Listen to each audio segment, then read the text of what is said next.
दोस्तों नमस्कार। ममता मिश्रा के यूट्यूब चैनल पे सबका स्वागत है। दोस्तों आइए देखो सीता हरण की एक बहुत सुंदर बहुत प्यारी सी कजरी सुनते हैं। अगर कजरी अच्छी लगे तो कमेंट करके जरूर बताना दोस्तों कैसी है कजरी। आइए देखते हैं, गाते हैं। चलिए। पता सीता के लगावे हनुमान चले हवा के समान चले ना। पता सीता के लगावे हनुमान चले हवा के समान चले ना। पता सीता के लगावे हनुमान चले हवा के समान चले ना। जामवंत समझाए वीर हनुमत जगाए। जामवंत समझाए वीर हनुमत जगाए। राम काज करे बिना हनुमान चले हवा के समान चले ना। राम काज करे बिना हनुमान चले हवा के समान चले ना। पता सीता के लगावे हनुमान चले हवा के समान चले ना।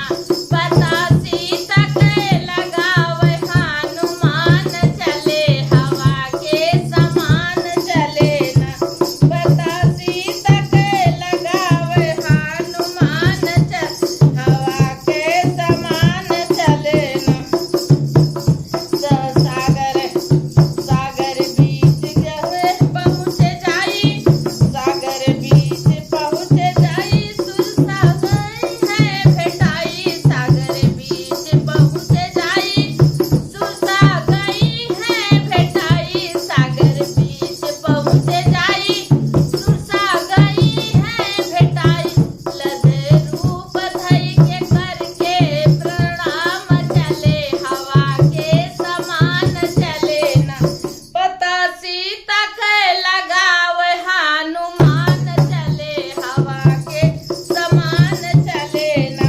पता सीता के लगावे हनुमान चले हवा के समान चले ना। सीता चल पथ फैलाई राम मुदरी गिरा। सीता चल फैलाई राम मुदरी गिराई। चूड़ामणि लई के निशानी हनुमान चले हवा के समान चले ना। चूड़ामणि निशानी लेके हनुमान चले हवा के समान चले ना। पता सीता के लगावे हनुमान चले हवा के समान चले ना।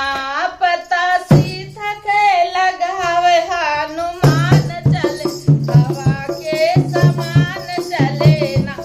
महावीर वापस आए खबर राम का सुनाए। महावीर वापस आए खबर राम का सुनाए।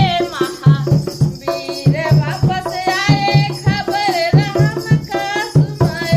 लंका दहन करे दिन में भगवान चले हवा के समान चले ना। पता सीता के लगावे हनुमान चले हवा के समान चले ना। पता सीता के लगावे हनुमान चले हवा के समान चले ना।